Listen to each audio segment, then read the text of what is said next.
నమస్కారం. ప్రస్తుతం మనతో పాటు ప్రముఖ ఆధ్యాత్మికవేత్త, ప్రముఖ జ్యోతిష్య వాస్తు పండితులు ముల్లపూడి సత్యనారాయణ మూర్తి గారు ఉన్నారు. వారితో మాట్లాడిద్దాం. నమస్కారం గురుగారు. నమస్కారం గురుగారు, ఫిబ్రవరి నెలలో ద్వాదశ రాశుల వారికి ఎలా ఉండబోతుందో తెలియజేస్తారా? ఇప్పుడు మనకి ఈ 12 రాశుల్లో ఈ ఏలినాటి శని జరుగుతున్నవి మకర, కుంభ, మీన రాశులు. ఈ 3 రాశులు ఏలినాటి శని జరుగుతున్నాయి కాబట్టి ఎన్ని లాభాలు ఇచ్చినా సరే ఈ ప్రజల మైండ్లో ఇంజెక్ట్ అయిపోయినాయి. నాకు ఏలినాటి శని జరుగుతుంది కాబట్టి నాకు బాగుండదు అని. అలా ఈ 3 రాశులు. ఇక ఏలినాటి శని నుంచి తప్పించుకున్నటువంటి రాశి ఉంది, అది ధనుస్సు రాశి. ఈ ధనుస్సు రాశి వాళ్ళు ఎలాగా అర్ధాష్టమ రాహు ఉన్నాడు సార్ మాకు అని వాళ్ళకి కేటగరైజ్ చేసేసుకుంటారు. బ్రహ్మాండంగా ఉంది వాళ్ళకు కూడా. కాకపోతే రాహు అర్ధాష్టమంలో టెన్షన్స్ క్రియేట్ చేస్తాడు. సో ఆ విధంగా. ఇక ఉచ్చస్థితిలో ఉన్నటువంటివి ఏమిటి అంటే మిథున, మళ్ళీ ఈ యొక్క వృషభ రాశులు బ్రహ్మాండంగా ఉన్నారు. ఇక మిగతా రాశులు మిశ్రమదాయకంగా వెళ్తూ ఉంటాయి. అయితే ఇప్పుడు మనకి ఈ మకర సంక్రాంతి వస్తుంది కదా, ఈ యొక్క జనవరి 15 నుంచి మనకి రవి మకర రాశి ప్రవేశం చేస్తాడు. అలాగే నెక్స్ట్ 1 మంత్ ఇంచుమించుగా రవి అక్కడే ఉండిపోతాడు అనమాట, ఫిబ్రవరి 15 వరకు. ఆ తర్వాత కుంభరాశిలోకి వెళ్తాడు. అలాగే ఈ యొక్క బుధుడు జనవరి 2 నుంచి డైరెక్ట్ అయ్యి వృశ్చిక రాశి నుంచి ఏం చేస్తాడు, జనవరి 7 కల్లా ఈ ధనుస్సు రాశి ప్రవేశం చేస్తాడు. ఇక శుక్రుడి యొక్క పరిస్థితి దగ్గరికి వచ్చేసరికి 12 ఫిబ్రవరి 2024 సంవత్సరంలో ధనుస్సు రాశి ప్రవేశం. ఇక మిగతాయి మనకు తెలిసినవే.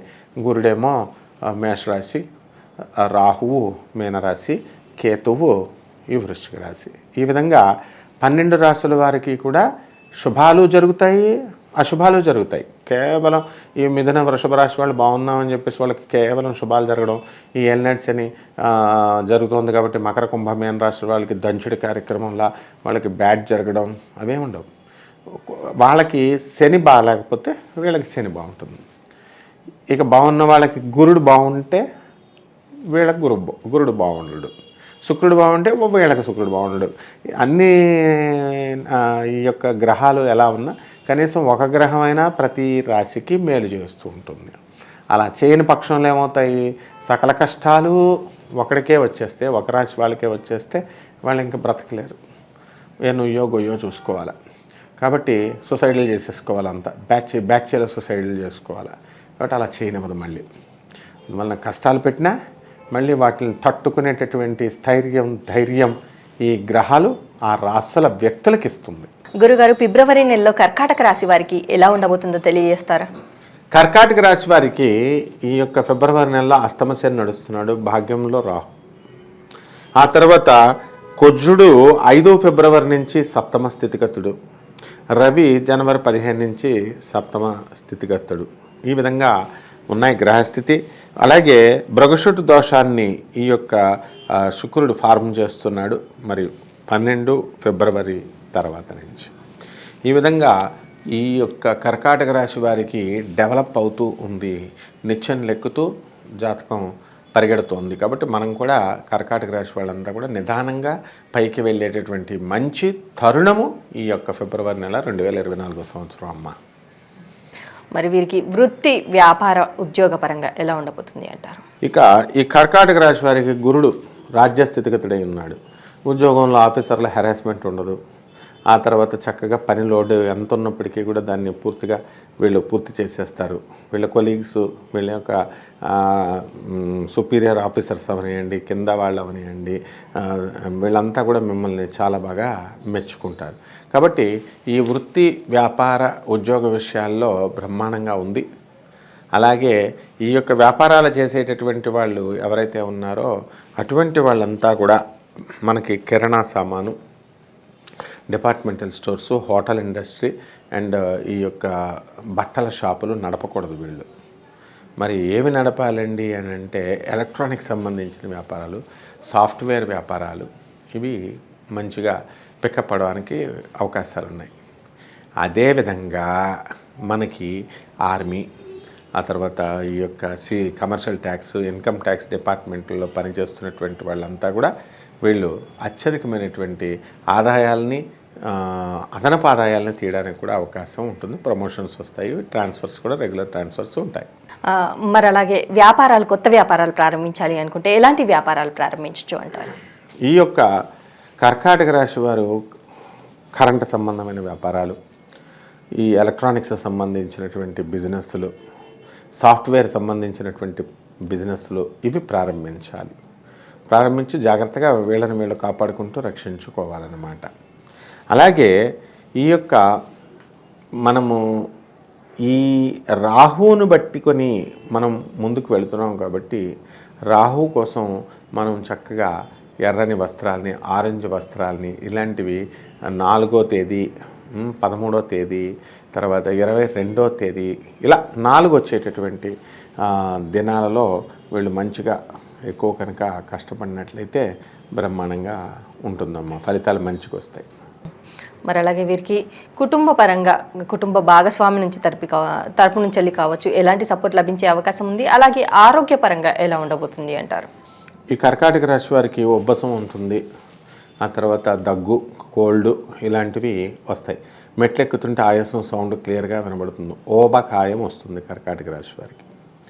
ఆ తర్వాత తగ్గిపోతుంది, అది పెద్ద ఇన్హేలర్లు అవి వాడుకోవాలా. అలాగే ఆరోగ్య పరిస్థితి అనేటటువంటిది బ్రహ్మాండంగా ఉంది అని చెప్పుకోవాలి మిగతా రాశుల్లో. అలాగే యోగము కూడా ఉంది కాబట్టి మనం భయపడాల్సినటువంటి అవసరం లేదనమాట. ఈ అనారోగ్యం వస్తుందేమో అనేటటువంటి ధోరణి అవసరం లేదు. మరి వీరికి ఆర్థికంగా ఎలా ఉండబోతుంది అంటారు? వీళ్ళు ఆర్థికంగా క్రమేపీ పుంజుకుంటారు. రాజ్యస్థితిగతుడైనటువంటి గురువు మీకు ధనాన్ని ఇస్తాడు.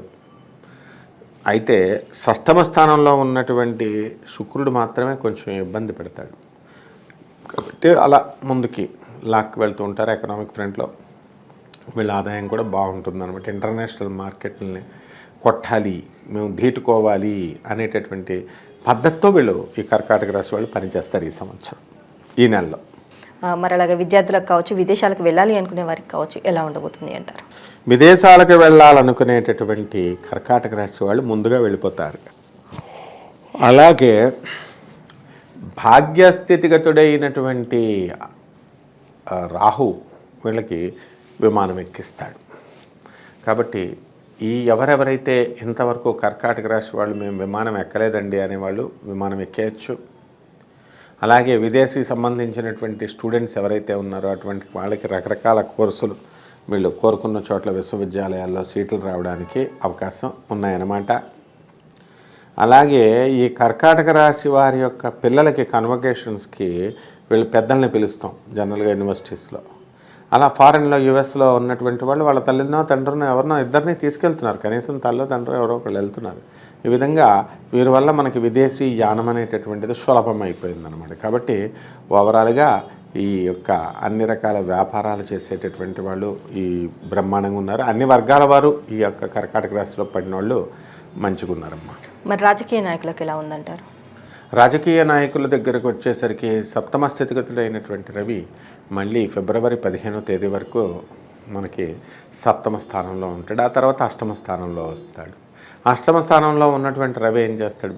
మండుట ఎండ ఎక్కువగా ఉంటుందన్నమాట.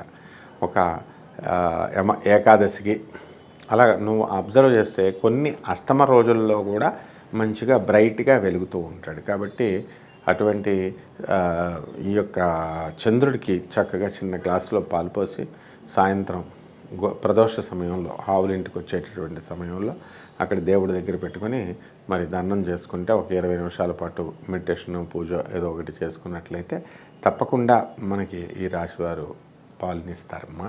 అండ్ అందరికీ కూడా బ్రహ్మాండంగా పాలు పోస్తారు. అందరూ కూడా డెవలప్ అవ్వడానికి వీళ్ళు ప్రోత్సహించి ముందుకు తీసుకెళ్తారు. మరి కోర్టు సమస్యలతో బాధపడేవారు బయటపడే అవకాశం ఉందంటారా? కోర్టు సమస్యలతో బాధపడేటటువంటి ఈ యొక్క కర్కాటక రాశి వారికి ఇంకా కొంత సమయం ఉంది. ఇప్పుడు బండి లైన్లో పరిగెడుతుంది, ఏదో రకంగా వీళ్ళు కోర్టు సమస్యల నుంచి బయటకు వస్తారు. కాకపోతే కొంచెం ఖర్చు అవుతుంది, కొంచెం టైం వేస్ట్ అవుతుంది, అంతే. మరి వివాహం కోసం ప్రయత్నిస్తున్న వారు కావచ్చు, ఇటు సంతానం కోసం ప్రయత్నిస్తున్న వారు కావచ్చు, ఎలా ఉండబోతుంది అంటారు?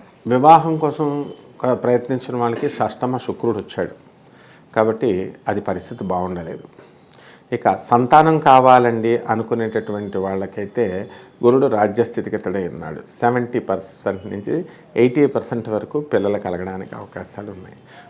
ఈ వైవాహిక జీవితంలో ఈ శుక్రుడు సంబంధించినటువంటి రోజులు మాత్రం మీరు విసర్జించి ముందుకు వెళ్ళాలి.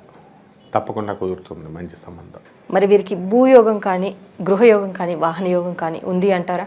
భూయోగం ఉంది, కానీ దాన్ని అత్యధికమైనటువంటి రేట్లకి ఇచ్చి వీళ్ళు అమ్ముతారు. అంటే పాడు చేసుకుంటారు. వీళ్ళ తాతలు తండ్రులు ఇచ్చినటువంటి ఆస్తిని, స్థలాల్ని అమ్మేసి. అదొక్కటే జాగ్రత్తగా కనుక వీరు చూసుకున్నట్లయితే బ్రహ్మాండంగా ఉంటుందమ్మా. అమావాస్య తర్వాత కర్కాటక రాశి వారికి ఫిబ్రవరి నెలలో ఎలా ఉండబోతుంది అంటారు? అమావాస్య తర్వాత ఈ కర్కాటక రాశి వారికి 75% బ్రహ్మాండంగా ఉంటుంది. కాబట్టి కష్టాలన్నీ తీరిపోతాయి. మనకి తర్వాత అన్నీ కూడా లాభాలన్నీ కూడా మనకి దగ్గరికి రావడానికి, సుఖాలన్నీ రావడానికి అవకాశాలు ఉన్నాయి. కాబట్టి ఖచ్చితంగా ఈ ఫిబ్రవరి 2024 సంవత్సరంలో బ్రహ్మాండంగా ఉంటుందమ్మా. లాభాల బాటలో ఉంటుంది. మరి ఈ రాశి వారు చేసుకోవాల్సిన పరిహారాలు ఏంటంటారు?